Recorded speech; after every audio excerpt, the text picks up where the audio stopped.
title of this talk is Lighten Up. And 3 months ago, when I had to make up a title for the talk, I just made the title a title that I would use normally if we weren't in a depression. But now we are in a depression 3 months later, and so suddenly Lighten Up has two meanings. It used to just mean, oh, my work is small, green, light. And now it means that I want to have a talk that's kind of a meta talk, meaning I'll talk about my work, you're just going to see my work, but I'm also going to talk about some of what's going on behind the scenes with my work that maybe will give you the sense that we don't have to be so desperate right now in the architecture world. I really don't want anybody to leave the architecture profession, and that sounds kind of radical, except for the fact that we're in kind of a radical time. So I have a practice that's about architecture, but it's also about spreading ideas. That's a tract. I'm already behind. That's the cover of a tract. Do you know what a tract is? A religious tract, right? And you can find one like on the street in the city, and it's usually religious, right? There's an artist named Lisa Auerbach. She did an art installation in the Museum of Baltimore called the Tract House, where she asked a bunch of people she knew to write tracts as if they were religious tracts, but they could be about whatever people cared about. So I titled mine Lighten Up, right? And it went into here. And if you went into there, you could just take these tracts, right? And they spread out all over the world. And my tract said, your mansion is too heavy. Wouldn't you rather lead a nomadic life? Wouldn't you rather live freely in a small, flexible, nature-friendly structure designed to move with you? Just say no to a concrete foundation. Thousands and thousands of pounds of concrete are poured into the foundation of every single family home. Let go of that fifth, fourth, third, second bedroom. Free yourself to roam, because life isn't set in stone. So that's kind of a mantra for Ecovillage, my practice. It's prescient too. This was like a year ago, and now suddenly McMansions, I would suggest, are pretty much out of style, if not completely obsolete, right? So, lucky for me. This is a product I have in the market called the Nomad Yurt. I'm going to talk to you about what it means to put a product on the market. My firm is only partly and maybe hardly a services firm. My firm is a product architecture firm or a manufacturer, and I also sell ideas. I'll get to that in a second. Being an entrepreneurial architect is different from being an architect. So maybe what we'll talk about in this lecture is what I mean by that. Maybe you'll just kind of get a sense of it. I'm not sure I can even articulate it that well, except that's just kind of how I think. In terms of design kind of attitude, I have an attitude about the fringe and about indigenous typologies and about how they're interesting. And this is an art piece that I did for SCI-Arc, where on the left is a sacred Native American Indian lodge house centered in the middle of nature as an idea.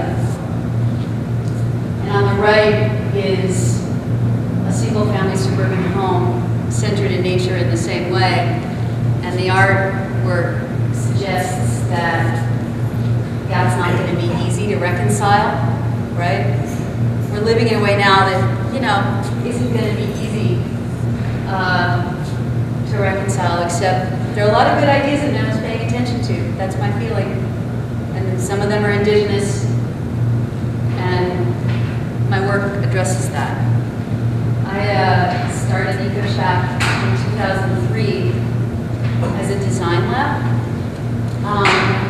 in Joshua Tree. That's a picture of Joshua Tree. Half of you in this room have been there many times and made things. I wanted to get involved in making. I had been working for corporate firms for a long time. And I also wanted to do something that was very collective, not only about me making. So I bought this homesteader cabin on 5 acres of land, and I turned it into a design lab. Joshua Tree is already a bit fringy and interesting. There's artists and architects working out there. I'm part of that. The first thing we did in 2004 was have what I call the green tent competition. I needed some green tents for people to sleep in on my site, and I tried to buy some. And very quickly I realized that there were no green tents for sale, so I decided to host a competition globally for people to design a green camping tent. You can see we're judging it there. You see David Erdman, people who are friends of mine, we're all out in the desert judging. These are the 3 winners. Cocoon on the top, which was a scheme to invade existing homesteader cabins with small, kind of hanging cocoon-like sleeping shelters. Second one, endemic synthetic, was about using recycled PVC pipe to create a kind of solar cabin. And the third one was called thermal wing, about opening and closing wings and trapping thermal heat. I intend someday to build all 3 of these. I have already built one of them, thermal wing, which you see right here. I didn't build it obviously by myself. The designers came from the UK and spent about 2 weeks on my site in 2005 when we built it. We built 3 wings, each facing a different mountain, and we tested it. You can see them sleeping in their wing. It was the middle of August, and we were pouring concrete and getting very dirty, which is kind of the point of my site, really. The way it works is you open up the wings and sun shines on the reflective surface and warms up the rocks at the bottom. And at night, you close the wings and the heat is trapped and you sleep in a warm shelter, right? The wings blew off in about a day, right? It's hard to design for the desert. Ask any one of these people in this front row whether or not their project is still there. One of them will say yes. 2.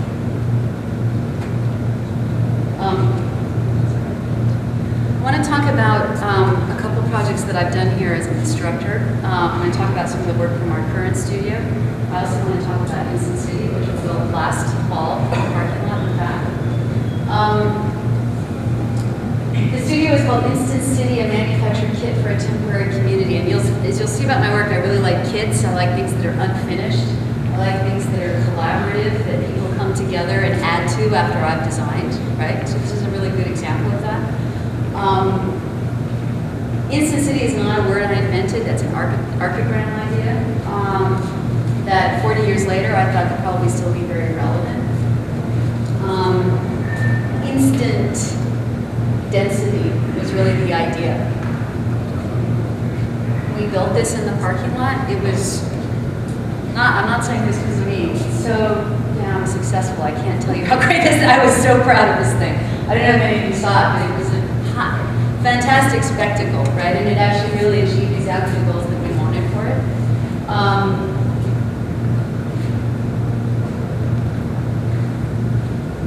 It moves, right? It's 4 big, see right here, you see the scaffolding, right? It's 4 big pieces of scaffolding that can all move and reconfigure. And the stage is also in 4 parts, right? So we built it as a studio, and then we asked 3 artists to take on an artist in residency and live and work inside this structure for 3 weeks and add to it themselves. So you see the result, that's an artwork now, right? The one you saw before is also an artwork. And then we just had a big kind of art opening event. In my mind, it was a really great collaboration between artists and architects.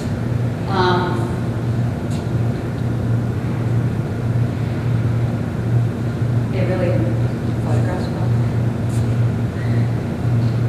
That's community, right? That's infrastructure for community. Does it look like a city, kind of? It's like, when you see the words Instant City next to it, I would say that kind of looks like a city. Right now, we're out in the desert, this fall again, doing a studio called Unplugged. We're exploring off-the-grid architecture out there and making architecture in general. Fabricating things that you design is not easy. You think it's easy, but it's actually really not. So I think students this semester are really learning that. I'm going to look here at 2 successful projects from the studio. Don't be offended if I'm not showing all of your projects. I would love to show. We can do a whole lecture on your projects. I'm showing 2 that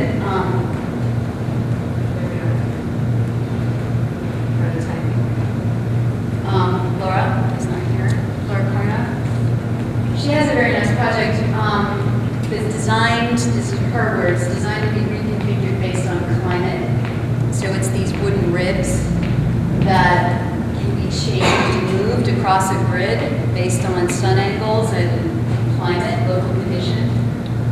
She built it in the desert, right there. It failed the first time we had wind, and like almost everyone's in the studio, fell apart. It's now safely stored in the shack until she's out again this weekend, fixing it and adapting it. It looks good at night, it glows well. This is Jonathan. He's sitting right here. It's unglued. I'm going to stop us for a second and play a video of the making of this.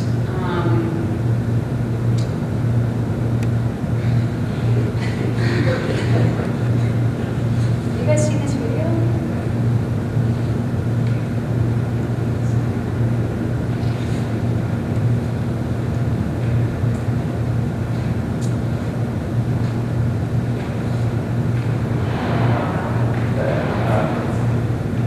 Jonathan can share a piece of software with you that will do this with every project you design, and I recommend it. Design Labs.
That's all I'm going to show about student work. I'm going to show 3 or 4 little tiny projects I've done over the last year. This is called, we never really had a proper name for it. We kind of called it generically the B-Day Yurt. It was designed for Eve Ensler's Vagina Monologues 10th anniversary celebration in New York City. As you can see, a lot of famous people were at that thing, and this was the center point. It was at the middle of the stage. I designed the wood framework you see right there, and Lisa Auerbach, the artist, also did the tract house. She did a knitted fabric skin. She's a knit artist mostly. It was very kind of provocative, the undulating interior. Each one of those ribs had a different kind of shape. It felt like it was moving inside. That's her knitted cover. This is a piece of art, actually. It is sold as a piece of art, but it was also very experiential. So when we had it on the stage, and like Jane Fonda is sitting in there, you know, and having this kind of female experience, kind of all good. It was actually kind of a big hit. Then I went to New Orleans and was shown in, I don't know, Jonathan, you even know, Astrodome, whatever's in New Orleans, some big, yeah, they had a huge vagina monologues. Do you guys know what the vagina monologues are? Yeah, so it's a huge phenomenon, and that's that. I did a set design for MoCA, the Alan Capro Artist Life exhibit. Alan Capro is the inventor of the term happening. He was the first artist to ever do a happening. His seminal first happening took place in 1959. It's called 18 Happenings in 6 parts. And I was asked to redesign the set, basically reenact that happening. We did it at Lace in Hollywood. That's his original set. And it has been, it's a sacred art experience. If you get the idea, it's so sacred I can't even tell you. And it had only been reenacted twice before.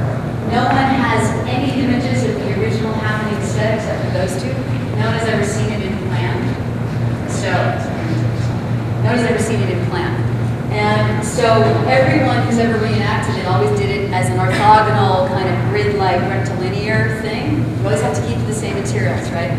So I proposed, based on this description that he gave, which I'm going to try and read. There are 3 rooms for this work, each different in size and feeling.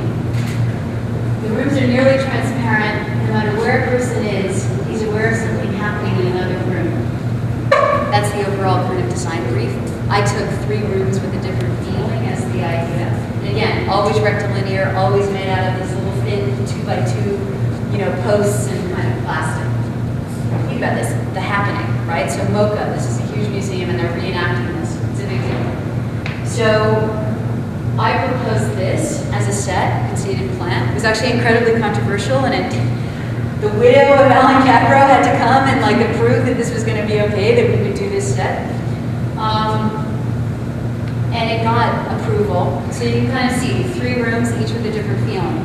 This is site specific. It was made for a very particular gallery space that is almost exactly that size. So that edges around the perimeter of this gallery space. Kind of like Instant City, this is the complete design of mine, right? So that's the set. 2x4s, very raw, very open, unfinished, and waiting for artists and performers to come in and add their stuff to it, right? That was how it's supposed to be. I want to say something. I do almost everything in SketchUp. I don't over-design. I don't over-render, right? It's exactly what I needed to give the people who built this, and I gave it to them. And I spent an hour myself drawing it, and that's all. And I could talk about that for 4 hours, but that's going to be all I say about it right now. So here's the set. With an artist doing a painting in real time, here it is kind of built out and empty still, right? But it has no real meaning empty, actually. It has more meaning when people are in it and performing in it and projecting onto it and painting and moving it around and kind of playing around with it. Weirdly, it had so much to do with Instant City, I kind of couldn't believe it. It was actually very successful. It went for a week only, and people in Germany wrote about it, blah, blah, blah. Here's the third project I want to talk about. It's called From Cubicle to Commune. And it's about re-envisioning a steel case cubicle. Notice that it's called Commune. I did it in 2007. There's a bit of foreshadowing here, which you'll see why in a little bit. I have a large project right now called Want to Start a Commune. I'm going to end with that, but so just remember this project, because I'm going to come back to a project very similar to this. So it began as a competition. It was the tent UK competition they run every year. In London, they take a big square and they ask a designer to come in and take over the square. The theme of this one was office space and re-envisioning the future of the office space. And so I sent a proposal, and it actually was a finalist. It didn't win, which is probably a good thing. My proposal was take a bunch of old steel case office furniture from the 60s, like in the left-hand diagram, right, Dilbert, right? And dismantle it, and in real time reconfigure it so that it looks like a commune, right? It wasn't that complicated, right? But it was a conceptual comment on where we're at today. We'll come back to that when I present Want to Start a Commune. But the idea was, you really would configure like Dilbert office space. See up at the top in phase 1 on day 1 in the UK, in London, right? And then the people that would happen by or interact with the space would take that big pile of perfect gridded office space and then remake it however they felt like remaking it. And then at the end of the day, it would be this totally interactive, kind of crazy thing that would sit there. They liked it, actually, and we were finalists. They thought it was pretty provocative. But it was real, so I had to put a budget down for it, and then I would have had to gone and done it in a weekend, right? So I couldn't have never pulled this off. but conceptually it was really provocative. And it sat in my office for a while, and then a year later I acted on it and did some more stuff. The fourth little project I'm going to show you is a teepee that I just designed for, actually, the guy who owns the Four Seasons in Malibu. Or he lives in Malibu, he owns the Four Seasons here. This is on a bluff overlooking the ocean in Malibu. I'm using, actually, on this one, using an off-the-shelf teepee poles, right? Because me trying to reinvent poles of a teepee is a waste of time. So I use an existing teepee, do a new cover, but mostly focus on the ground and the interior experience, right? So that red ground is really going to be red, right? It's going to be bright, glossy red, you know, when we build it. The kind of funny part is when you look at it from up at the house looking down, it just looks like a little single kind of quiet little teepee. But when you come around the back, it starts to open up to the lamp. It's not that complicated, but actually I think I'm going to put this on the market next. We'll see. So that's those little projects happened kind of in the last year. Truthfully, projects like that happen just for fun in my office. This is not any good way to monetize an architecture practice, doing little projects like that. But they're good for ideas, right? So there is a way to monetize projects in an architecture office, and I want to talk about that for a second, or maybe more than a second. As some of you know, I was project leader on Harvard's project on the city for a while. I did year one, which was China. We made a book called Brand New Forward. I wrote a piece in that book called To Get Rich is Glorious. That was my thesis. I know some of you are about to do thesis. I can't tell you how important thesis is. The topic I had was the connections between architecture and money. And I did that thesis, I don't know, 15 years ago. And every single day of those 15 years, I've been on that topic, right? Every single day of those 15 years, right? And I was lucky because I had a weird idea about being businessy and also being kind of still legitimately creative. And Rem, who is the head of Harvard Project on the City and my thesis advisor, Rem Koolhaas, thought that was interesting, and so he cultivated it in me, right? And that's why I do what I do. He cultivated the idea that connections between architecture and money would not represent a selling out. They would represent a kind of interesting way to look at things, right? So he gifted me that, and I honor him forever for that. So back to this product. So I've spent way too long, and I'm so tired of this product. Just looking at it makes me want to throw up, I gotta say. Everybody likes it, so that's great, but I'm so tired of looking at this product. I designed it a long time ago, meaning 2 years ago. But it takes 5 years to get a product into the market and functioning as a solid revenue stream. 5 years. I'm 2.5 years into that 5 years. So it's a slog, I promise, but it's worth it. I took the Yurt. Do you know what a Yurt is? That's what a Yurt is. It's a Mongolian shelter, portable, invented 2,000 years ago in the steppes of Asia. You can drive one around on your camel. They're popular in a fringe way. I was fooling around with the design of one in my office because I like circles in pure form. Basically, they're just a kind of frame and a top. It's not that complicated. It's kind of brilliant. It packs down. Structurally very sound, actually. Obviously provocative in terms of ornament and, you know, portability and all sorts of things. No one had really looked at them in order to modernize them. I had an opportunity to go to the Philippines to do some testing, some prototyping. And the person that asked me to go said, you know, you should make something while we're there, you know? What are you working on in your office? And I said I was working on, you know, this funny yurt I was going to build in my backyard. I wasn't someone that put products on the market at that time, so it's kind of like I'm making this funny yurt in my backyard. And he was like, well, let's prototype your yurt in the Philippines. So fun. So when you look at that picture right there, and then you look at this, that's a basket from the Philippines. I've only seen these in the Philippines. They're very cool. They open and close, right? And I saw that right before we went. I thought, you know, there could be some cool way that we do do the frame of the yurt and explore like bamboo or tan, some kind of weird thing that we do. So, researching certain indigenous kind of patterns with these materials. And so cooked up an idea for a yurt frame that felt actually pretty futuristic.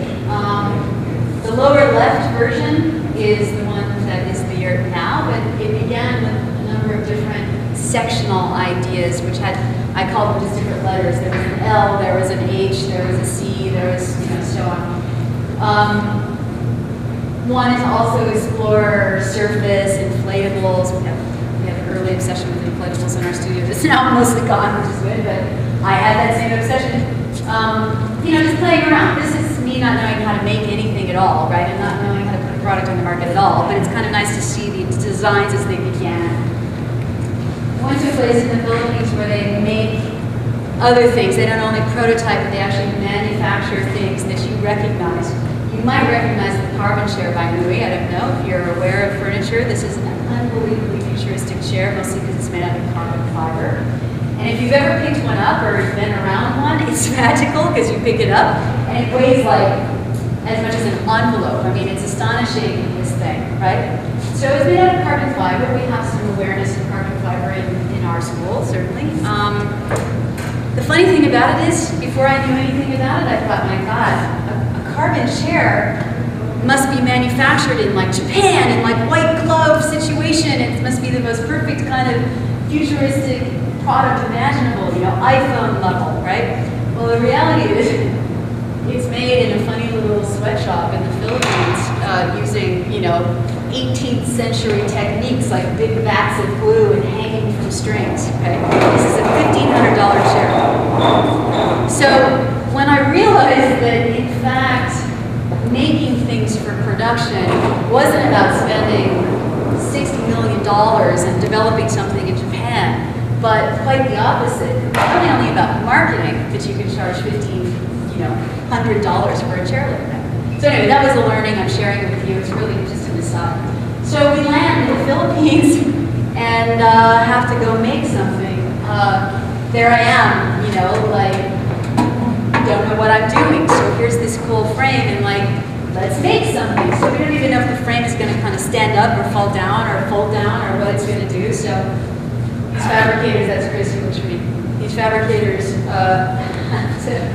they insist that we make a little model, so we make a little model. I'm so naive, I'm looking at this 2 years ago and I just think, oh my God. But I didn't know what was happening. So we call this ghetto style because it's like, no printer, right? So they're like, well, we need you to draw like full scale drawing of that crazy frame by hand with like a ruler on, like a piece of paper on the ground, right? And the thing that's so hilarious is this is really how it's done, right? Ultimately, this is actually a green product for many reasons, mostly because it's made out of bamboo. And I started to look at materials and the connection between materials and products pretty quickly. And you'll see in a second, there were 10 versions that we made. Basically, this is the frame. I was like, okay, here's the section, drawn full scale. And 2 days later, in a little truck, it came. There it is. It was this kind of super cool, only in Asia kind of thing. So it showed up, and I was like, never built anything full scale that I had designed. So kind of oh my God, what scale is this? Is it, I don't know. Just got excited. We all kind of got excited. So we unpacked it and started to play with it, and I don't know. These are a series of pictures. I'm probably just too excited. I can relive this and get very excited.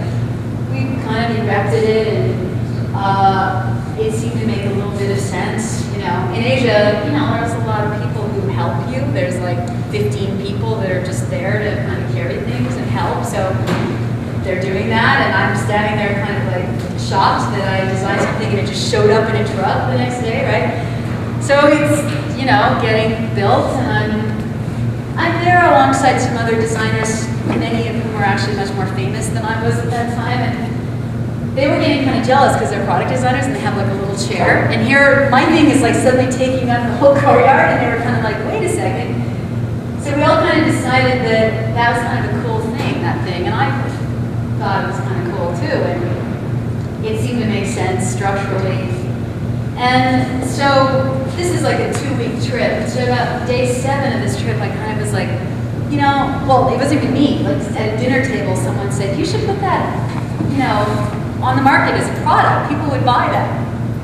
And that was kind of a shocking thing. But then I thought, well, I don't know, maybe, like if we did that, it would have to have a floor, right? So instantly in real time, I kind of, same thing, designed a kind of strange, in 2 hours, like design a floor. And then it came the next day, right? So it's this kind of weird, like, wow, you know, and we spent about a day figuring out how the holes would plug into the base, and suddenly it's like, well, it has to have a cover. So there you see I'm taking big sheets and draping it across the structure, and everybody's getting more and more excited, and kind of suddenly the whole courtyard is being taken up with this product that's kind of forming and out of nowhere. So at that point I kind of stepped back. Luckily we have the internet in the Philippines, obviously, and so I was kind of like, what is a yurt? Is there like, what am I doing? You know, I'm businessy. I'm not going to hide that I'm businessy. So I started to, you know, just how much does a yurt cost? How many yurts are sold in America? Is there a market for yurts? Does someone buy yurts? Who makes yurts now? What are they made out of? How, you know, just kind of sussing out the situation. And I started to talk with these guys who make things, you know, like, well, maybe you could make my yurt, maybe you could make it in the Philippines, you know. So I got serious. I actually got very serious very fast. And one of the things I found, even when I was in the Philippines, that there's actually a legitimate market for yurts. At the time that I was starting this, what is the date on that page? 2.5 years ago, there wasn't a strong market for yurts. But there was one, these guys are so stupid. They're my competitor, right? And they just give me every piece of information I would ever need to know about a yurt online right there, right? I'm like, here's the business plan. I spent, you know, it's blurry because I don't want you to know how much, a ton of money. Refinance my house kind of money, like a ton of money. Haven't gotten it out yet, but actually not that far from getting it out. You should know how to write a business plan, just for the hell of it. So I agreed to let them prototype in real materials a yurt in the Philippines and then send it to me. And I paid them like a lot, like $5,000 to do this. And so when I got back to LA, they kept working. And then they put it in a box and sent it to me. And so I walked into this room to pick it up, and I could write a book on what this means. By the way, that's me sitting there, so just get a sense of that for a second. I'm sitting there in that row of guys. They're all there to pick up products. Because we're in LA, and this is a distribution warehouse that's connected to the Port of LA. This is also a Gursky photograph, certainly, and there's another photograph about to happen that's the same photograph, and then there's 25 other photographs that's also the same photograph, because this building is the size of 3 football fields, and every single product in there is unbranded, and yet you're going to buy it next week at 8 p.m., right? Because all raw goods come in from Asia, unbranded, and land at that warehouse, including my yurt.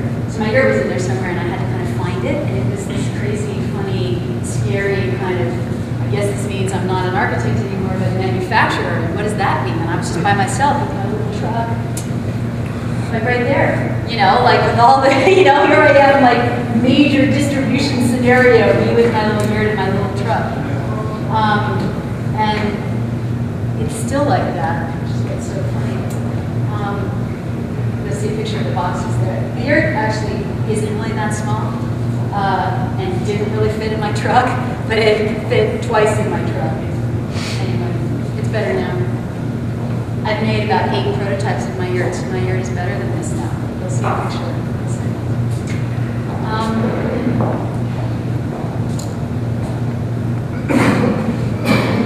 Between that picture and that picture, which was photographed by Benjamin Rice, is a year. It took me a year to even, like, get anywhere. A year of paperwork and like, who knows how to make a fabric cover for a yurt and how much does it cost, right? I tried many different fabricators, many different manufacturers, many different suppliers, and I ended up in Tijuana, Mexico, which has its own drama, certainly. But that's a factory that I make yurts in right now. Those guys are the owners. And we spent so far 2.5 years and counting, taking that little yurt and making it ready for the market and now selling it. I don't ever do anything in the computer with my yurt, and I quit doing anything in the computer a long time ago because those guys don't know anything about what I'm doing in the computer, right? So we take bunches of sketches and we draw things. This is my production yurt, and it's better yurt now. You can probably see that it's actually real, and that other one wasn't real. As an architect and as a product designer, I'm saying to you that when architects do one-offs, and I kind of think it's the best thing ever, compare the one-off to the production scenario, right? So 5, 6, 7, 8 versions of that yurt to get to that one, and it's better. It's just undeniably better, right? Architects should make more than one of their things, and they will get better. That's what I learned, right? So I had to do something that took me 1.5 years. It was a nightmare. I had to figure out how to bend bamboo, and when that wasn't possible in a production scenario, I had to design a joint that could hold up this structure. That took me 1.5 years on one joint, right? So we have conversations in the studio about like the joint or whatever. Imagine spending 1.5 years on one joint, right? It was funny. But that's over. But you see the little joints there now. I think the new joint made it better. So you see kind of too many pictures of this because I'm so excited that it's finally in production, right? And we sell a few of them, and more we sell more of them. I'll talk about that in a second. It's a kit, right? We reinvented the yurt a little bit. Typical yurts don't have floors. That's the plan, upper left, kind of a nice plan. When you buy one, you just get all that stuff. 22 poles, 12, platform pieces. There they are, kind of, like that.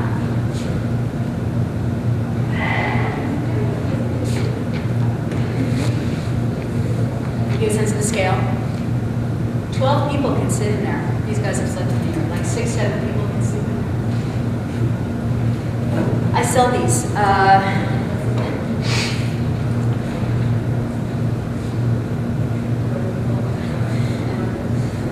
That's a lecture.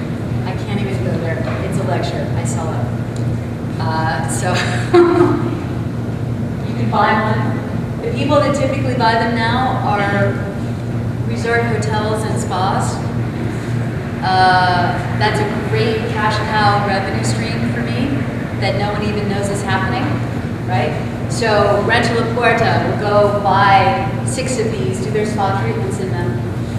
I charge them $1 gazillion, and you don't even know, right? It's still kind of a sexy product. We launched it in Air Times, 12 called it the best yurt in the country, blah, blah. We got very good press on it, a lot of press on it.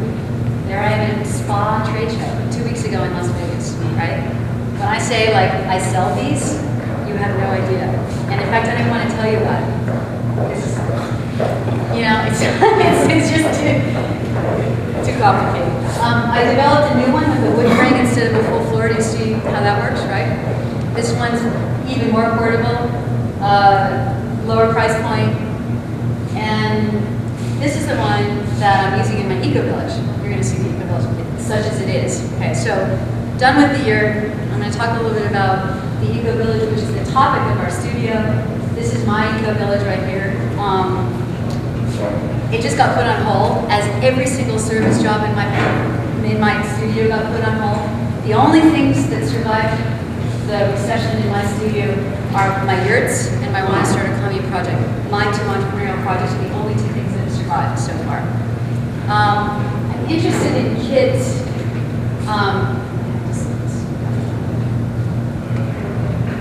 I don't like kits generally when you multiply them because it's Levittown. So why have 8 things that look exactly the same? So that's typical kit, and I don't, kit house, kit, I'm not that into prefab, all that stuff. It doesn't make that much sense. What I was interested in was developing a kit out of a few different pieces that could create a lot of difference, right? So those are the pieces, right? That's the amount of difference in site plan that I can get out of those 4 pieces. So that was the kind of trick. And when people put together an off-the-grid Ecovillage kit, they can choose whatever way they want to put it together, and then it feels actually not so much the same, like Levittown. So we're working on, I could choose a lot of different types of clusters to work on. I chose that one, which is about a 10-person one. These are just diagrammatic. The project got put on hold kind of right about, that's the kid, kind of right about here when I was doing bubble diagramming. Because this is going to be built in Nicaragua as a first test case with my Yurt as the kind of main shelter unit. And I was figuring out, John has this word accessories, this is also kind of a word that I like, figuring out all sorts of little things that would go on in between and around that kit. But anyway, it's on hold, so I can't really consider it. Laura, we should do a project.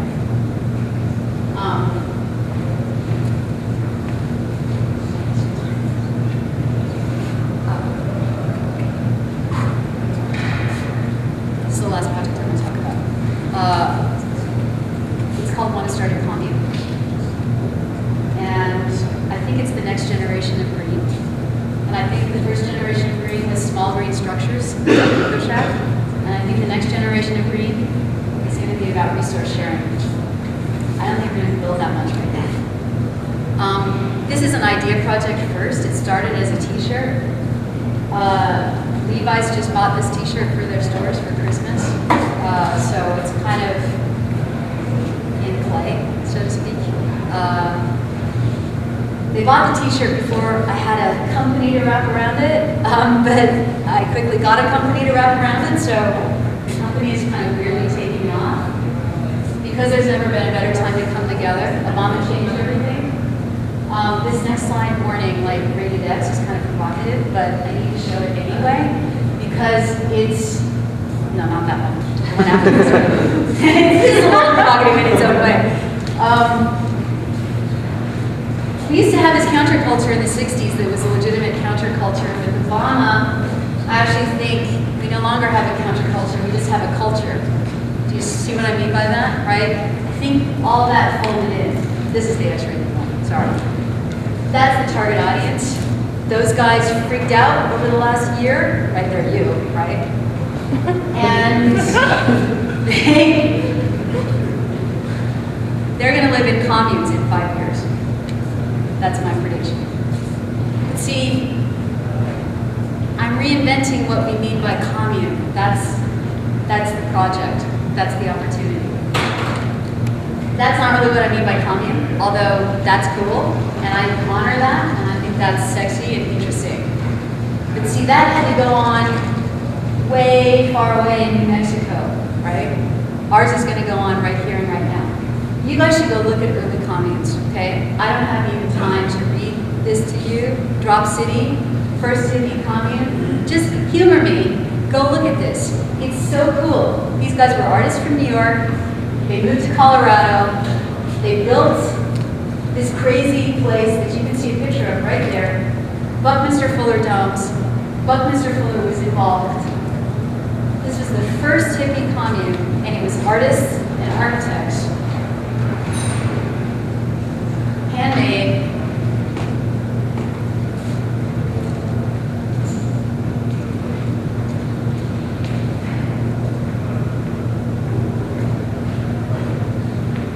That's a cool name, Drop City, right? It's all cool, okay?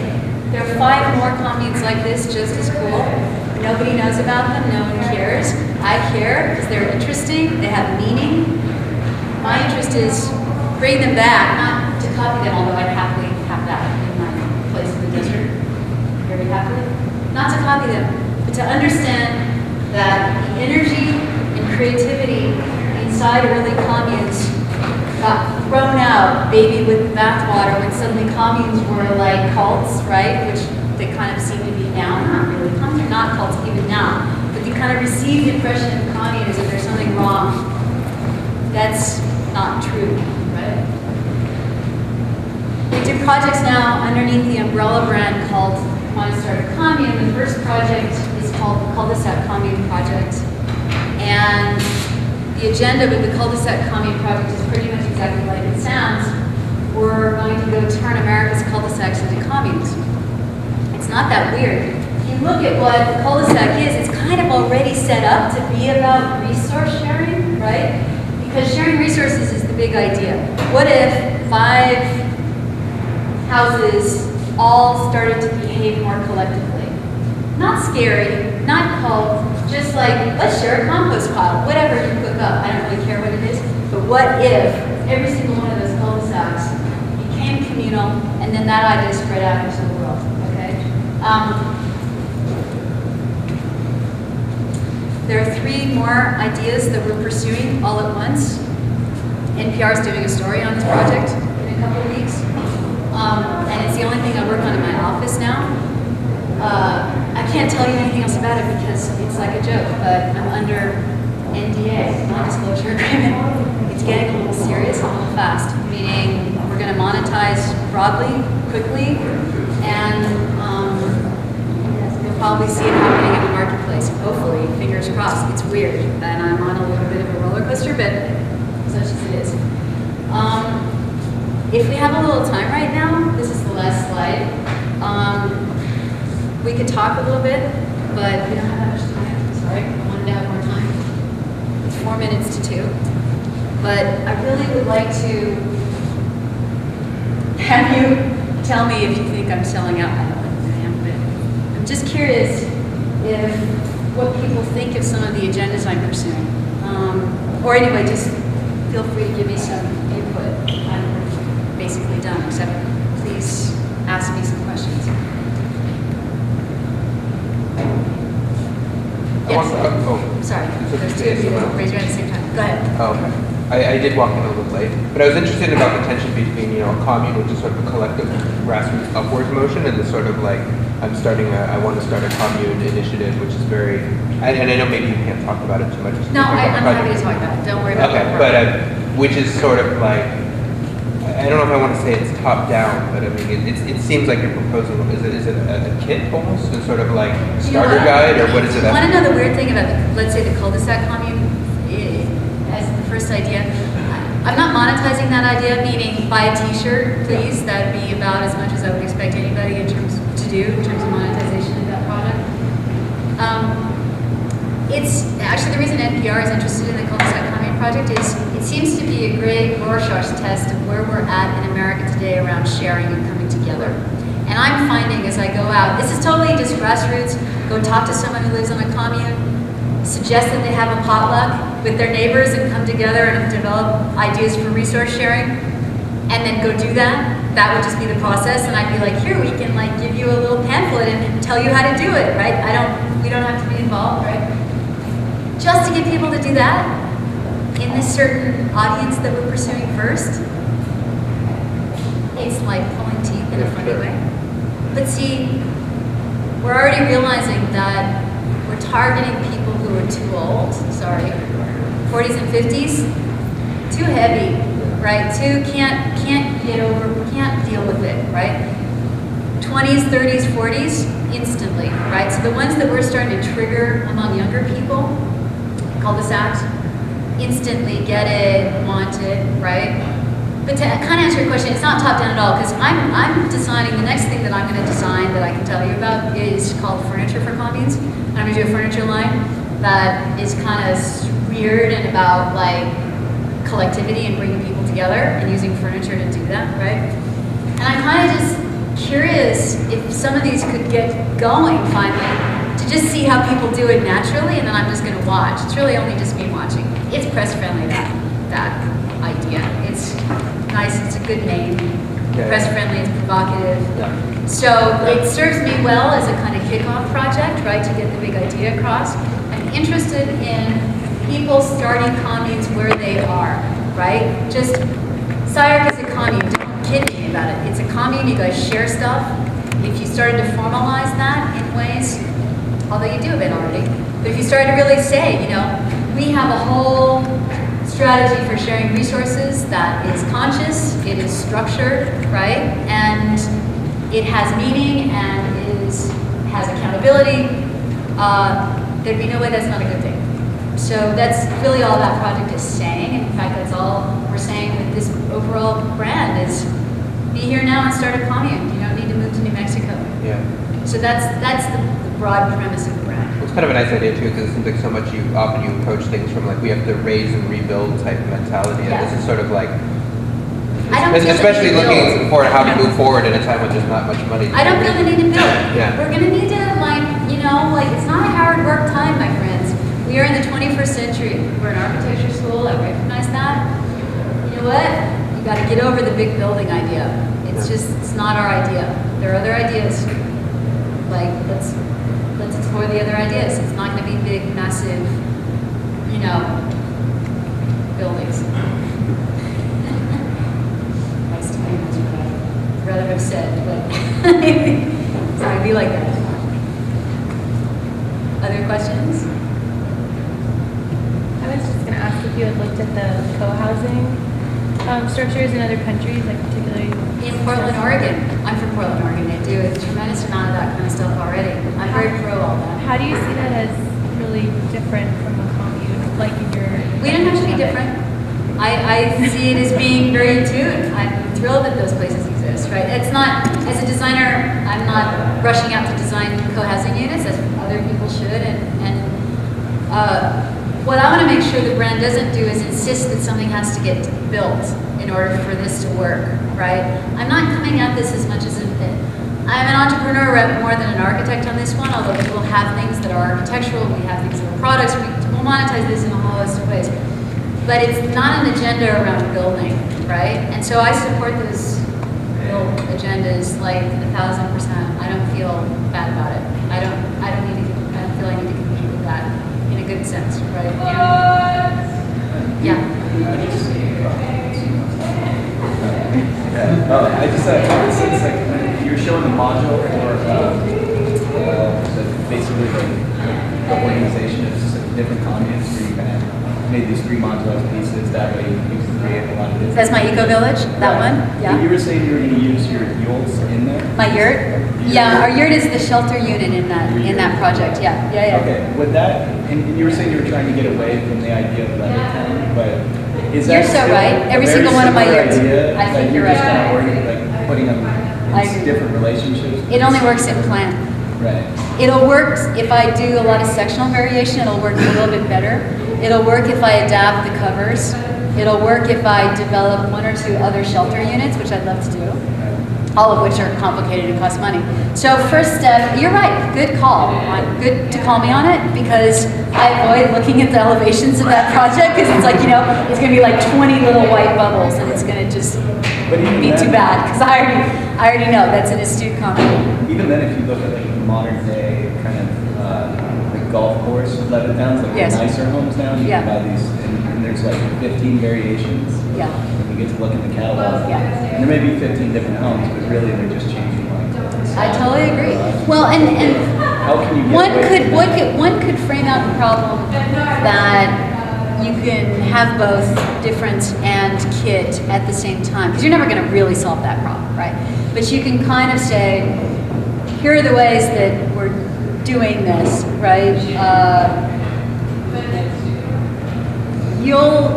This is where I go back to my instant city projects and framework projects, right? That I shouldn't even put a shelter unit in that project, right? I should let everybody put their own shelter unit in it and just give them the ground plane and the kind of toilets and whatever, and then, there are projects in my studio that address this.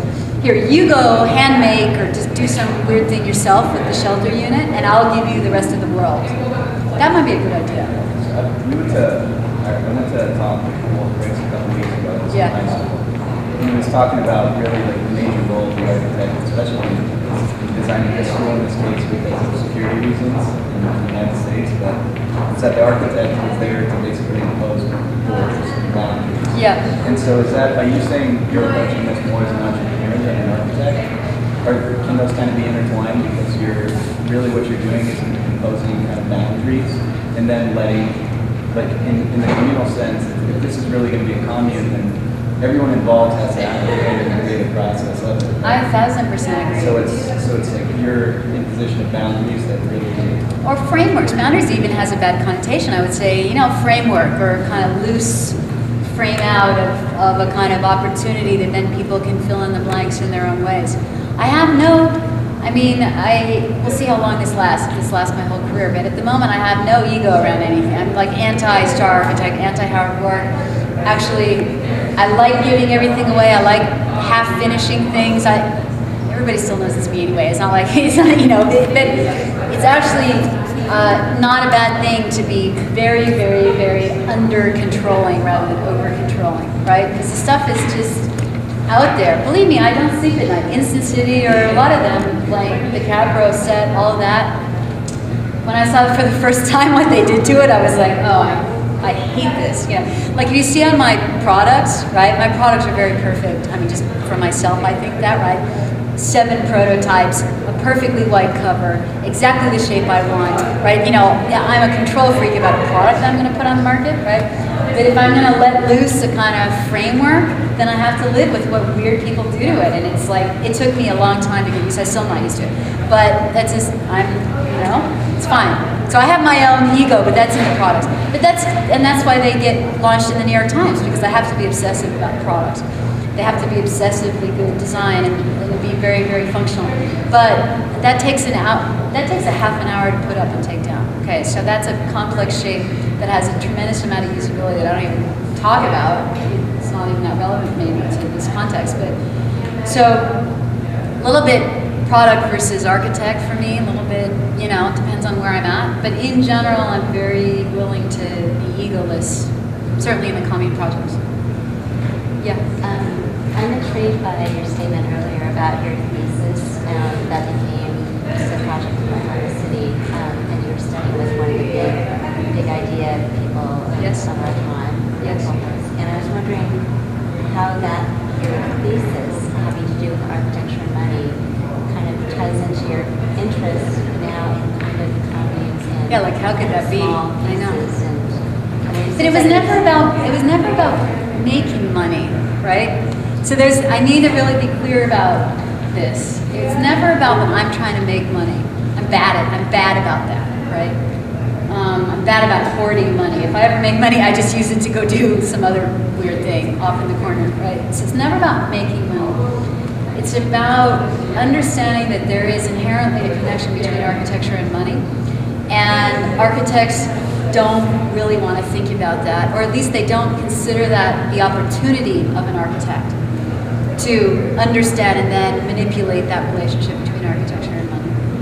And, after I left REM, I worked with him at OMA, and REM is very much my mentor, and I love REM, like, beyond all measure, and I very much in next generation REM, you never really know it from anything I do, except he knows it and I know that I'm absolutely, do stuff that he's really helped me do, not literally, but just psychologically. And when I left him, I went and worked for John Jurdy for 3 years, who's the great entertainment retail mogul, building casinos and shopping malls and mixed-use developments all over the world.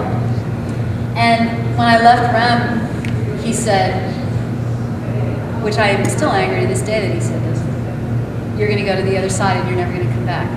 And I said, "I'm not. I am a product of you. I'm going to go research it, and then I'm going to get out what's important and get it back for us. I'm going to get that out. It's a research project." So I spent 3 years with Jurdy researching, and now I do this. This doesn't look anything like Jurdy. It doesn't look anything like REM either. But I used to work as a design and brand consultant to very large corporations for 6 years. I was a senior strategist on a job for Motorola that was a global retail strategy for the whole world for Motorola retail stores. I was a senior strategist for a whole year on that project, right? I have a very serious background in, serious stuff, serious corporate stuff.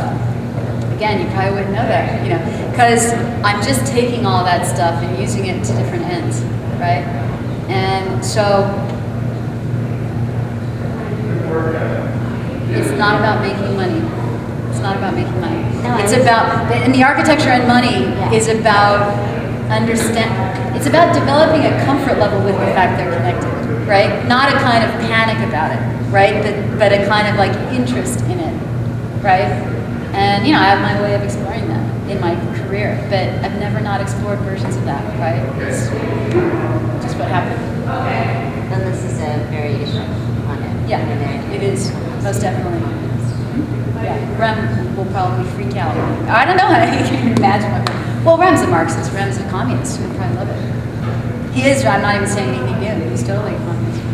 He and Mary Prada are communists. And I'm joking. I mean, it sounds funny, yeah. CCTV, there you go, see? Yeah. So, all right, we should end, because I gotta go teach students. Thank you all.